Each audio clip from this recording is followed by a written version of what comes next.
So I've got a new house that I'm starting to work on. It's a 4 square house. We recently sold our other house just up the road, and we're getting into this one. This one's got a lot of work. It needs to have the whole entire foundation, not the foundation, but the structure of the floor rebuilt. I am currently in the first room that really needs to be rebuilt. I'm going to flip the camera. So right here, you can really see there how it slopes down to this point. There's stairs just in behind this wall, and the first thing I'm going to tackle is probably jacking up at this point here. So it goes right up to some beams right up above it, and I'm thinking I'm going to have to double it up and everything and get it just that much thicker of wood.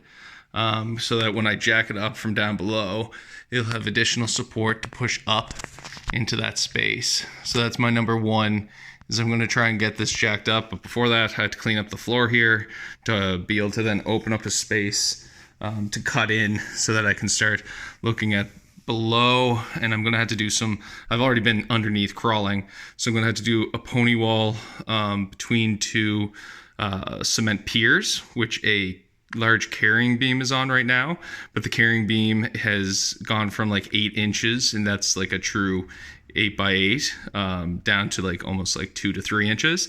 So you can tell once again from there how it's sloped down about 5 inches. So I had to get under there. I had to build a pony wall. I had to get a jack, and I'm going to have to fix up this wall so that it can take the weight of the jacking process. And then I'm going to have to, this span is like 14 feet. So I had to put another pony wall halfway through, and then another one at this far end. There is a foundation wall, but I'd just feel better if there was more surface area that it's catching on. And I can only do a 2x8 because there's true 2x6s under here, but they're rotting out, and the 2x8 is probably the best I can get into this location. But until then, I'm going to just start cleaning this up, and I'll film when I get a little further along.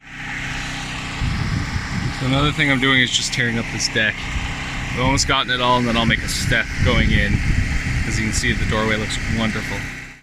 So I was able to make a little step, as well as I found some of these little patio stones over in the corner, right over there, and I was able to just kind of use them to give a little bump up for the step.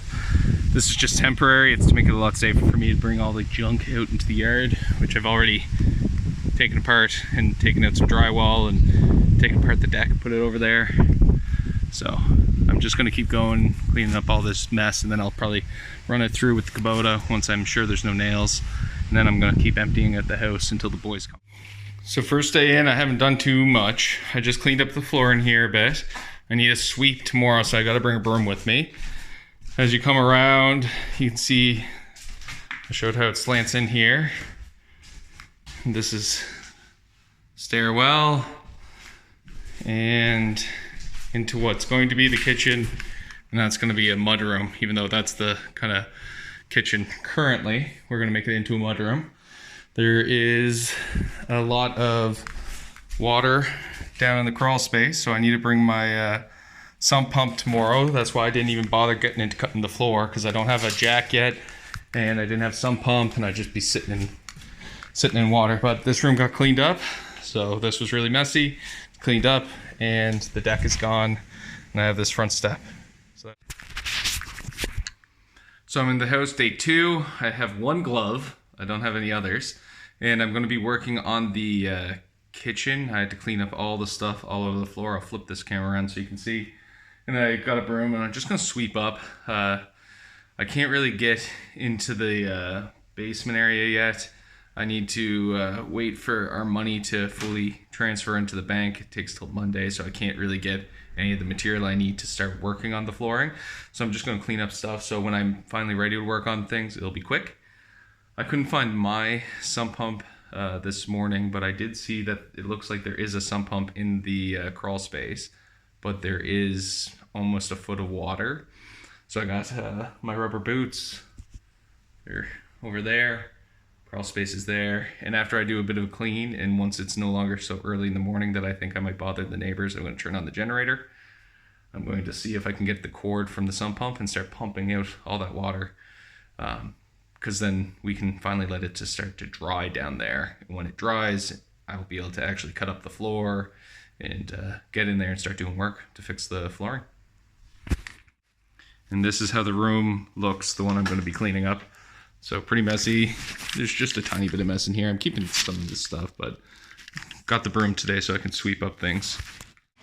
So I used the sump pump that was in the basement. You can probably see that water moving. It works. So I was able to clean off the cord, and it's sucking in all the water. It's moving it all.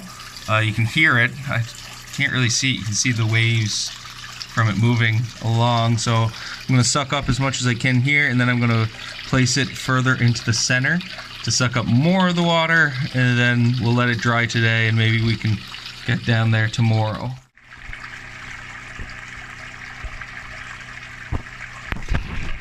There we go. I can record with the light on. You can see that water just rushing in. Not great for the dirt under there. Just gonna pull all the silt away, but it's great to see all the water coming out of there because that allows this to start drying out. Anyway, good. So I've done a bunch of cleaning. All the carpets out here, the kitchen area has been swept and cleaned. There's a lot of mud because when I thought I had done the sump pump stuff correct, I was actually just shooting it back over and it's spilling back in. So instead, I cut out a little spot of the filtration or the vent back here, and I shot it out over here. And a bunch of water was going everywhere, but it absorbed in, so that's good. That's done. I cleaned up in here too. So just swept, got rid of the dirty piles. In here as well. This is the room I'm going to next be cutting into the floor, just to get a sense of where the joists are running, because I'm hoping that there's an open spot right here so I can triple up this joist and then do a beam right below it. And this is where I'm going to start the jacking point of the house. So it'll be tied in along this and going right up to this beam here, which has a bunch of the beams from the joists for the next floor up running along it. So it'd be a good jacking point. It'll push up a lot of the floor. And then obviously I cleaned in here, and I cleaned over here. So all those spots have been swept and clean. I don't like making a mess until I've cleaned up the mess. So making a mess is the thing that I'm going to do next by cutting into. I've started I started cutting into the floor. So I'm now in a giant hole into the floor. I'm actually right on top of the big cement beam. So it looks like I have about 9.5 inches. So I might actually be able to get a 2x10 in here, which would be wonderful. And then I'll be able to double stack up here on this plate, bring all that load, transfer it all the way up to the top here.